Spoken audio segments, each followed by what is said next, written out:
And hello, everyone, and welcome back to another episode of the Pumpkin Copter cast, the only video game show. So, today I am joined by Mario of Dracma Games to talk about his upcoming game, Candle Night. Yeah. Hello, guys. Hello, everyone. Thanks for tuning in. So, yeah, Mario, how about we start with just a brief introduction of you? Yeah, sure. Well, basically, I'm the co-founder of Dracma Studios. We've been working on Candle Night since 2019. It is our debut title. We started production in September of 2019, and well, it's been a long way. We're now in the middle of the production. We plan to release Candle Night on Steam on early access on this summer of 2022. And yeah, it's been a wild ride, but here we are now. And it's been fun and hard at times, but mostly fun. Okay, and when would you say was the first time you were introduced to video games? Oh man, that's a long time ago. I'm 28 right now. Uh, I think the first time I was exposed to video games, I think it might have been my uncle. My uncle is 8 years older than me, so not that much of a difference. But yeah, he was a fan of it, and I remember, the first time that I saw a video game, I don't remember that, but the first time that I was shocked by a video game when was he was playing. He had his Nintendo 64, and Ocarina of Time was just, it recently had been released. And I remember the day in which we went to a store here in Merida, uh, and we went there, we bought the game, and then we came back to the house, and he started playing it, and like it was wild for me. I haven't seen anything like that in my life, so I would say that that was the first shocker to me about video games. Okay, and what would you say is was your favorite game or games growing up? Yeah, actually, it's fun. I really enjoy Zeldas, the Zelda series, all of them. Mm-hmm. I really enjoy those. Some a little more than others. My favorite game, I would probably say it's Breath of the Wild. Maybe I really like that game. Um, and also the Assassin's Creed series. I also really liked them until um, when everything just they started doing some weird stuff with it.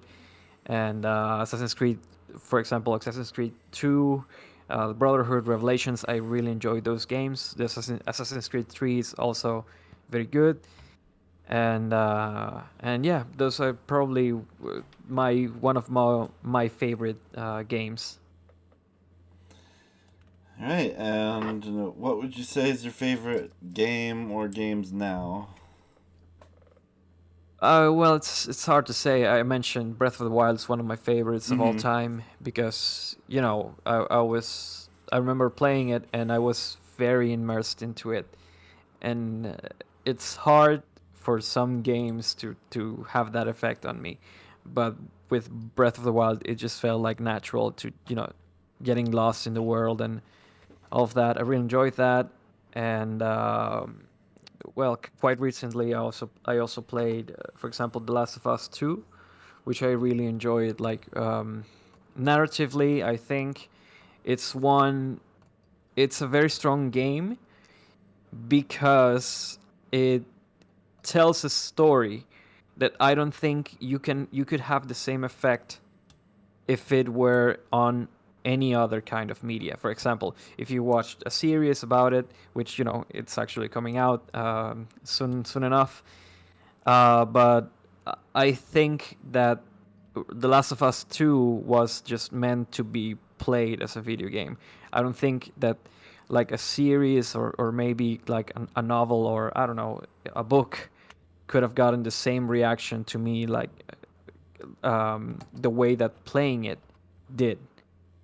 So yeah, that's another one that I remember recently, and I enjoy games. I don't have like a list, but yeah, those are the ones that I remember the most right now. Okay. So if Drachma Studios was at a type of convention right now, which I don't know, just fingers crossed that seems to be getting more and more possible as the days go on. Thank And you.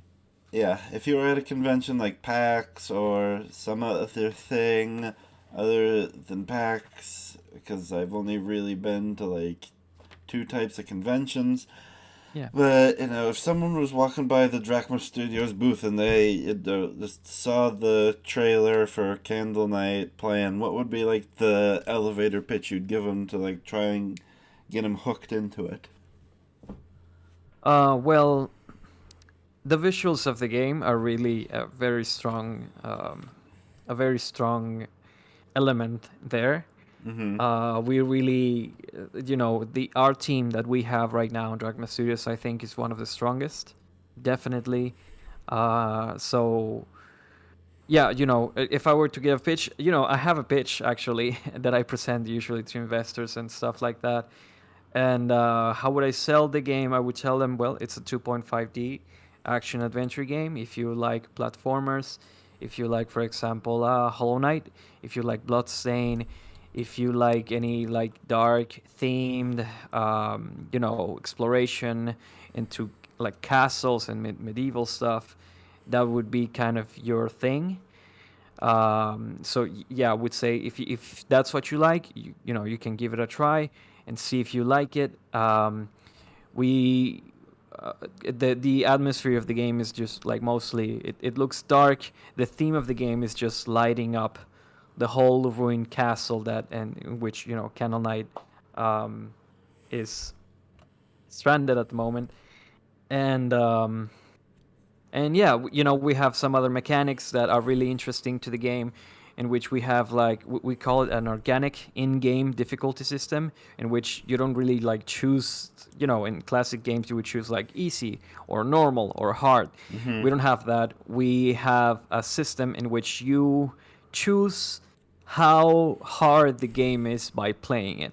That is, we have a system that it's called an Ignis system, and this Ignis system is based on heat, Mm-hmm. and you can see how much heat you have by but we have BFX on the character, and the flame of Candle Knight becomes a little taller and bigger, and it basically works if you are in a low heat stage. You deal damage. You deal a little damage, but you also receive lower amounts of damage. Mm-hmm. When you're in a medium heat state, you receive like normal damage. That's what we would call it. But you also deal like normal damage. And when you're in the higher state, that's when it's like a high risk, high reward type of mechanic that we have going in there, in which Candle Knight deals a lot of damage when he hits enemies, but he also receives higher amounts of damage. So you as a player, you basically at the start would just want to stay on the first two on the first two states at the beginning, and then as you grow more comfortable with the game and you start using the mechanics and the abilities that Candle Knight has, you start feeling more comfortable and you say, okay, I'm gonna give it the third state of the higher state a try, and then you do. And the heat system is also involved. It also works as mana for Candle Knight, so his abilities, the abilities that he uses, are tied to that meter, which starts decreasing over time, and also decreases when Candle Knight uses his abilities, or when he blocks attacks. It starts depleting faster. So it's like we wanted the game to have like a certain flow to it, in which you could, if you are very experienced in the game, you can just stay in the higher state of heat and just continue and breeze your way through the levels. You know, beating enemies and fighting bosses just like easily. But you know, when you get punished for it, when you receive damage, you receive higher amounts of damage than you would in other states. So yeah, that was kind of the idea of the game, and that's one of the selling points of Candle Knight. Okay. And now just on to the next question. Like, as we can see, based on like the title of the game and like the trailer that's on like the Steam page and your Twitter page, like, is the fact that the character that the players will play as is like as a candle head, is that, based off of anything, or is it just like an original idea you and your team came up with when you decided to start making it? Yeah, it's actually an original idea. It has certain like, you know, it's not like like the aesthetic, for example, is not like completely original. Mm-hmm. We have some a strong, I don't know how you say this in English, but we, you know, have a strong, we like um, RPGs. Mm-hmm. Most of the studio does, and there was a character, I don't remember the name of the character. I think it was Final Fantasy 6, I believe, in which there's a little like mage, which is, you know, he's completely like he looks like a shadow, but he has like very big eyes, very big yellow eyes, and that was one of the inspirations that we took to make Candle Knight. And you know, also I would call this the Martian from the Looney Tunes. Mm-hmm. Yeah, his the aesthetic of him is kind of based on that. Yeah, you know, it's not like completely original. Obviously, we took some references, but we wanted to also make the character look unique, which I think I believe that we achieved that. It has a very, you know, unique aesthetic, um, and we think he can also look very cool in some of the art that we've made for the game. Okay. And it says, like, on the Steam page, one of the game features is, making your way back to your body after you die. But did you, like, take inspiration from games like, Dark Souls, Bloodborne, Hollow Knight, games like that, in order to, like, Yeah. add that feature? I'm sorry. Could you repeat that about the feature? I didn't hear that. Yeah. It says here on the Steam page that, one of the features is, like, right here, like, make your way back to your corpse to recover your equipment. Did like you and the team like get inspiration that feature from games like, the Dark Souls and Bloodborne and Elden Ring games and like Hollow Knight and like other sort of like games like that? Yeah, we certainly do. You know, most of the studio. I mean, not all of us are gamers, but Mm-hmm. most of us are, and we really enjoy. I think one of the like the common um, points maybe of reference of the whole studio may be the Souls games. I think most of us enjoy those kinds of games. So yeah, you know, it's definitely an inspiration that we took from them. We also really like the ambience that they have going in those games. Dark Souls One was big, was one of the big references for the game. We like how there's an area in Dark Souls One in which you know, I don't know if you played it, but it's called Anorlondo, Mm-hmm. and in that zone of the game it looks like a really it's like a majestic castle that, you know, was once full of life, and now it still looks like majestic, but it feels abandoned. And we wanted to kind of go for that aesthetic, but we wanted to also have like we wanted the castle of Candlelight to feel ruined, to feel really abandoned, to feel really dark. And so we took some inspiration from that, of course, because it's a wonderful game and it has really like strong the art in it is just so beautiful that it's one of our inspirations, yes. And like the comparison that we would get from those games is really a compliment to us. Okay. And let's see. Yeah, so yeah, when it eventually when people eventually when it's fully released and people are playing it, like you mentioned quite a few games, and like you said, you mentioned things like Dark Souls and other games like that. But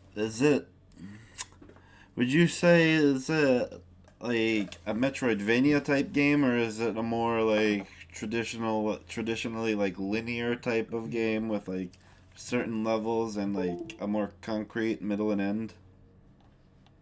um we it's funny that you ask.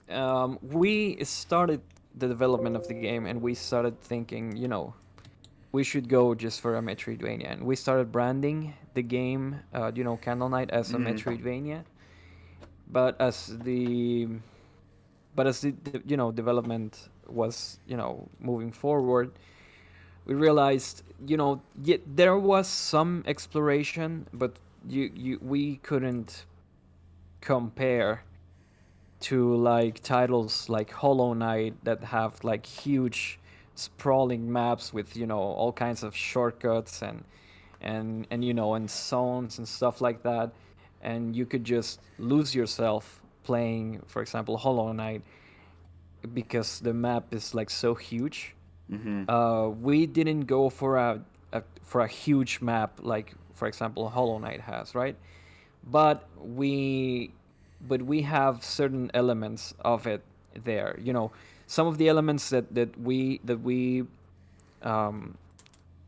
that we had set in pre-production are still there. Some of the Metroidvania elements are there. So we stopped branding it as a Metroidvania and we started branding it as a 2.5D action adventure. And it has some Metroidvania elements. So not directly a Metroidvania, but it is Metroidvania inspired. It has, it has your some of the elements that a Metroidvania would have, like you start with some basic abilities and you start finding them as you explore the castle. You can also find some bits and pieces of the story if you explore the castle. If you start digging here and there, and there's some backtracking too. There are some levels. The game is divided into levels. There are 5 levels that are going to be in the full release, and you can explore all of those levels. Even if when you get to the last level, you can just go back to the first, and you can explore places where you couldn't reach. So yeah, that's where we went. We didn't want to brand it completely as a Metroidvania because we don't have like a huge map, Mm-hmm. but we certainly took some inspiration from it, and the game started as a Metroidvania. So there are some elements that are still going to be there, like the progression, how you unlock abilities, and you can go back and unlock certain rooms where you couldn't access before and stuff like that. Yeah, but we didn't want to be enclosed into the Metroidvania genre, basically. Okay. And earlier you said that you intend to bring it into early access later on in this year. Do you have like a rough idea as to when it'll be out of early access and it'll be like the full version will be released for any interested in buying it? Yeah. We plan to release it, as I told you, this summer. Mm-hmm. We have some tentative dates. We're not completely sure about those yet, but we're working to get a concrete release date for the early access this summer. Then, after it releases, we're going to have uh, two major updates Mm-hmm. and then the full release. So it's like, you could call it the early access and then three major updates in which we're going to add the levels of the game, and then the game will be out, and we plan to have it finished by the a year from when we launched the game. That's the planned release date, approximately a year from when we released the early access. So probably summer of 2023. Okay. And right now you got the Steam page for it up and ready to go, but if everything goes smoothly as possible, do you have intentions to release it on other platforms when you're able to do so? Yeah, definitely. That's the idea. We would really like to have Candle Night on the Switch, Mm-hmm. because we as gamers, we really enjoy playing indie games on Switch. I don't know why. I don't know why. It's just like a preference that we have. It's kind of weird. But yeah, we would really like to be able to play it on Switch, on the go, and that's one of the main reasons why we want to wrap up development of the PC versions and then port it to consoles. Yeah, so that's definitely an idea, but we'll have to see how Candlelight does when it releases on PC first, and then if sales are very good and we're doing great, then yeah, we can port it to consoles, because that's definitely one of our goals. Okay. And yep, that's that. And yeah, I mean, are there any non video game things that you think influenced the gameplay and the overall look of Candle Knight? Um, yeah, there are some. For example, the writing of the game, the writing of the dialogue of some of the characters. We wanted it to be kind of inspired in H.P. Lovecraft Mm-hmm. and Lord Dunsany. I believe that's how you pronounce that. But yeah, that's some inspiration that we got from books and the aesthetic of the game. We also inspired it. As I told you, we are very, we really enjoy Souls games, Mm-hmm. and Bloodborne is one of the inspirations actually for the ambience of the game. And uh and yeah, Bloodborne has some inspiration from H.P. Lovecraft, which we also took. But it's funny because we played Bloodborne, we really enjoyed it, and then we saw that it was inspired on Lovecraft, and then we went to make some research about Lovecraft and Mm-hmm. the world that he made, and the cosmic horror and all that stuff. And we have some elements uh, of it on the game. So yeah, we took some inspiration from those kinds of things. But when you create a game, really all the creative ideas that you get are from many different sources. You cannot really. It's hard to keep track of them because there are so many, and I think that's kind of like beautiful in a way, because it has like so many references to other and inspirations from other sources, and games, media, TV, cinema, and stuff like that. And then you get your own unique thing when you're developing a game. Okay then. We'll move on to the, I guess, final question that, everyone who's ever been on the show always understands perfectly. Always, and if you say they don't, you're a liar. So, Mario, in your opinion, is video games? I'm sorry, I didn't hear that. Yeah. In your opinion, Mario, is video games? Of course, definitely video games. Okay. And with that, we come to the conclusion of this particular episode of the Pumpkin Copter Cast. I would like to thank once again Mario of Dracma Games for joining me and talking to me and the people watching this, about their upcoming debut title. And Mario, before we sign off, if people want to, keep their fingers to the pulse of this game, where would be the best place to get like the most up to date information about it?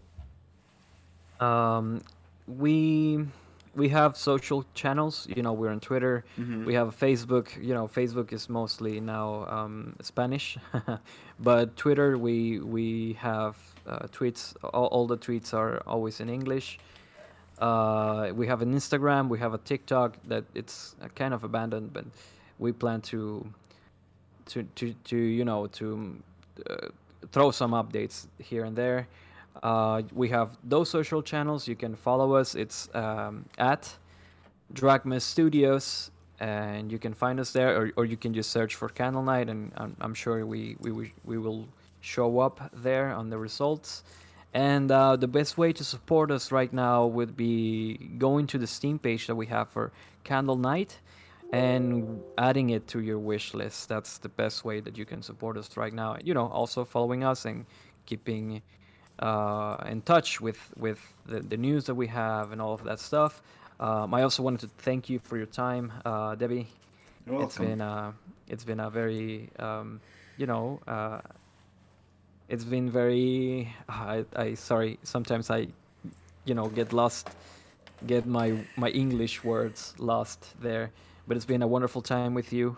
Thank you for your time, and thank you for taking the stuff to the taking the time to chat with us, and thank you for your interest in the game. It's really wonderful that you have this space, and thanks everyone that listened You're welcome. to me talk a lot. I just like something I usually do just to look for potential like interesting interviewees is I pretty much just like typed indie game dev into the Twitters because, sometimes Twitter has, good stuff in it. Not all the time, but some. And Mm. like I know and that's how I found it. And like it looked pretty much like my jam. And I also like noticed that your studio is followed by Latinx in gaming, and I visited like their like space at PAX before, and Yeah. at least one of the previous guests on the show like also is like publishing their game under that, and I thought this looks cool. And yeah, so if any of you have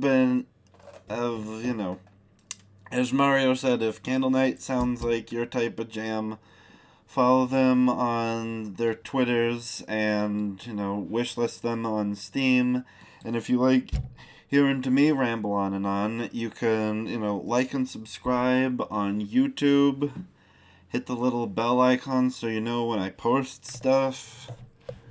And yeah, and if for some reason, and if you have enough money left over that after you've set aside money to buy Candle Night when it eventually comes out, you can go to patreon.com/the Pumpkin Copter Cast, and for support for as little or as much or as little as you want, $1 a month, which is the like minimalist you can give. You'll be automatically in a tier where you can submit questions for me to use in interviews. And Yeah, this has been the Pumpkin Copter cast. Thank you all for listening, and until next time, everyone, have a gourd day.